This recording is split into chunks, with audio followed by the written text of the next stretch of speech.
हर दल, आपने कहा कि मेरे सांसद कह रहे थे, कल मैं एक बड़े चैनल के स्टूडियो में कहा, उन्होंने कहा कि आप क्यों नहीं दावा करते हैं। सवाल दावे का नहीं है, सवाल ये है कि लोकतंत्र बचेगा नहीं बचेगा, संविधान बचेगा नहीं बचेगा। सर इसका तो सीधा जवाब भी आ सकता नहीं, सीधा जवाब इसलिए नहीं आ सकता। संजय सिंह साहब बड़े लीडर हैं, मनीष सिसोदिया साहब बड़े लीडर हैं, वो सीधे कहते हैं सर कि नरेंद्र मोदी वर्सेस अरविंद केजरीवाल होने जा रहे हैं। उनके कहने से देखिए, वो अपने पार्टी के नेता अपनी पार्टी की बात कह रहे हैं, लेकिन देश को बड़े पैमाने पर लोकसभा के सांसद चाहिए। ममता बनर्जी जी हैं, वो कोशिश कर रही हैं कि देश के दल एक हों, रीजनल पार्टीज एक हों। केसीआर साहब हैं, मुख्यमंत्री जी हैं, वो कोशिश कर रहे हैं। शरद पवार जी कोशिश कर रहे हैं। अब बिहार से जो बात आ रही है, जब से गठबंधन हुआ है तो लोग चर्चा कर रहे हैं कि नीतीश कुमार जी भी कोशिश कर रहे हैं। तो ये जो कोशिशें हैं, ये कोशिश खराब नहीं जाएगी और आप देखिएगा कि विकल्प के रूप में आपको दिखाई देगी चीज़ें। एक आखिरी सवाल है, जितना विरोध आप लोग करते हैं उन पॉलिसीज पर जहां पर जाकर के पब्लिक भी परेशान नजर आती है, उसमें पब्लिक उस तरीके से खड़ी क्यों नहीं हो पाती जिस मजबूती से पहले विपक्ष के साथ जनता को हमने खड़े होते देखा है? देखिए, इसमें आरोप मत लगाइए। नहीं, आरोप नहीं, मैं आप पे आरोप नहीं लगा रहा, मैं आरोप नहीं, आप पे आरोप नहीं लगा रहा हूँ मैं। आप आज 2000 रुपये लेकर बैंक जाइए, क्या 2000 रुपये वापस मिलेगा आपको बैंक से? तो ये कोई नहीं जानता ये फैसला किसका है,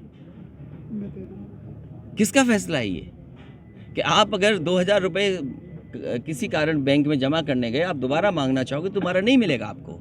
जनता को उस समय मैंने समझाया, क्योंकि समाजवादी सरकार थी, मैंने कहा रुपया काला सफ़ेद नहीं होता, हमारा आपका लेन देन काला सफ़ेद होता है। हम कहते रहे, बात बताते रहे, लोगों ने नहीं मानी बात। क्या भ्रष्टाचार खत्म हो गया? क्या काला धन वापस आ गया? कुछ लोगों को सब पैसा कमाने का मौका मिल रहा है, खम्भे लगाए, बोला है, उनका विकास देख लो ना, क्या विकास किया उन्होंने। अरे बहुत बड़ी बात कर रहे हो आप तो पत्रकार साथी, पता नहीं किस दिशा में कहाँ देखते हो। आपने बुंदेलखंड एक्सप्रेस वे नहीं देखा? जिस एक्सप्रेस वे का प्रधानमंत्री जी ने उद्घाटन किया हो, रात में पानी बरस गया, ढह गया बुंदेलखंड एक्सप्रेस वे, बह गया, क्या लोग चल रहे हैं उस पर? तो जो इनका काम करने का तरीका है वो तरीका ठीक नहीं है, ये अच्छा काम नहीं कर सकते। पूर्वांचल एक्सप्रेसवे, आप तीनों एक्सप्रेसवे पे चल के देख लीजिए। आपका दिल्ली से जुड़ने वाला एक्सप्रेसवे है, आगरा लखनऊ है, पूर्वांचल गाजीपुर तक जोड़ने वाला है। आप राइडिंग क्वालिटी देख सकते हैं। इन्होंने कहा कि राइडिंग क्वालिटी ऐसी होगी जैसी किसी ने कल्पना नहीं की होगी, उसमें रबर मिक्स्ड विटामिन इस्तेमाल किया जाएगा। अगर रबर मिक्स्ड विटामिन इस्तेमाल होता पूर्वांचल एक्सप्रेसवे में या बुंदेलखंड एक्सप्रेस में, तो आपको झटका नहीं लगना चाहिए था। अगर आप जाओगे, क्योंकि आपके पेट थोड़ा निकला हुआ है, तो पेट में दर्द होगा और कमर टूट जाएगी आपको। तो मौसम खुशगवार हो गया, और इसलिए क्योंकि अगर विटामिन को आप बेहतर समझते हो, रिफाइनरी यही है, तो अगर विटामिन को समझते हो और जो सरकार रबड़ मिक्स विटामिन लगा रही हो और उसमें लोगों के पेट दर्द हो जाए, कमर टूट जाए, तो सोचो यहाँ पर क्या विकास करेंगे। इसीलिए मैंने कहा कि इनका काम आप देख लीजिए, तालाब संरक्षण किए इन्होंने, जो पौराणिक स्थान थे उनका संरक्षण किया, क्या उसमें भ्रष्टाचार हुआ कि नहीं हुआ? उनको ख़राब तरीके से डिज़ाइन किया कि नहीं किया? तालाबों में मान लीजिए पानी भरना चाहिए, थ्रू ग्रेविटी पानी आना चाहिए था, तो आपकी डिज़ाइन गलत है कि नहीं है? आप तो पानी जो बरसात का आएगा वो तालाब में जाने की बजाय वो नाले में डाल करके दूसरी जगह भेज देते रहो पानी को, तो तालाब कैसे भरे जाएंगे? तो जो डिज़ाइन ही गलत करते हो तो उनसे क्या उम्मीद करोगे आप? सर मौसम खुशगवार है और खुशनुमा एक जवाब चाहिए।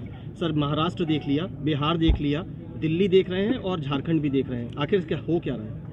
देखिए, बीजेपी के जो मित्र लोग हैं, जो सरकार के लोग हैं, वो एक विभाग से लोगों को डरा के धमका के पैसे की ताकत से सरकारों को गिरा रहे हैं। ये लोकतंत्र में ये परंपरा कोई अच्छी परंपरा नहीं है। महाराष्ट्र में सुनने में आया कि डरा के धमका के पैसे चला के सरकार गिरा दी। अभी दिल्ली की बात सुनने में आ रही है कि बीजेपी ने कुछ पैसा रखा हुआ है, 800 करोड़ रुपए पैसे रखे हुए हैं विधायकों को खरीदने के लिए। और आपने तो जिला पंचायत चुनाव देखा होगा मथुरा का, शायद मुझे कीमत नहीं पता होगी, लेकिन आपको पता होगी कीमत, लेकिन आप कीमत नहीं बता पाओगे। 2024 सामने इन परिस्थितियों पर कैसे लड़ पाएंगे? लड़ा जाएगा और जनता इस बार तैयार है हराना। ये सही है कि सरकार जितनी बननी चाहिए थी नहीं बन पाई, लेकिन कम से कम समाजवादी लोगों ने बीजेपी को हरा तो दिया। बातें होती हैं। ये अच्छी बात है कि विपक्ष के पास प्रधानमंत्री के चेहरे बहुत हैं, ये अच्छी बात है। बीजेपी के पास एक चेहरे के अलावा दूसरा चेहरा नहीं है। सर इसे अच्छा किस मायने में समझे? हम किसी को भी चूज कर सकते हैं, हम किसी को भी पिक कर सकते हैं। और हम तो अपील करेंगे जनता से कि जनता से कहेंगे कि बीजेपी का एक एक फैसला याद कीजिए। नोटबंदी, जीएसटी, किसानों के लिए 3 काले कानून, बेरोजगारी ख़त्म करने वाला फैसला। आप सोचिए देश का कितना बड़ा दुर्भाग्य है, एक एक नौजवान सीमा पर रह करके देश की रक्षा करना चाहता है। आप अग्निवीर जैसी योजना ला करके देश के नौजवानों के सपने तोड़ रहे हैं। आप उसका वर्दी पहनने का सपना तोड़ दिया। अभी फर्रुखाबाद में भर्ती चल रही है अग्निवीर की, 1,13,000 नौजवानों ने फॉर्म भरे हैं। अगर 12 जिलों के 1,13,000 नौजवानों ने फॉर्म भरे, मैं दावे के साथ कह सकता हूँ 1,10,000 नौजवान बिना नौकरी पाए घर लौटेगा। और अब तो नेपाल ने कह दिया कि हम गोरखा भर्ती में हमारे नौजवान नहीं जाएंगे। और गोरखा रेजिमेंट, गोरखाओं का योगदान आप भूला नहीं सकते। कोई भी वॉर हुआ होगा, गोरखाओं की भूमिका बहुत महत्वपूर्ण रही है। और आज भी गोरखा जो रेजिमेंट है वो सबसे मजबूत और सबसे शानदार रेजिमेंट मानी जाती है।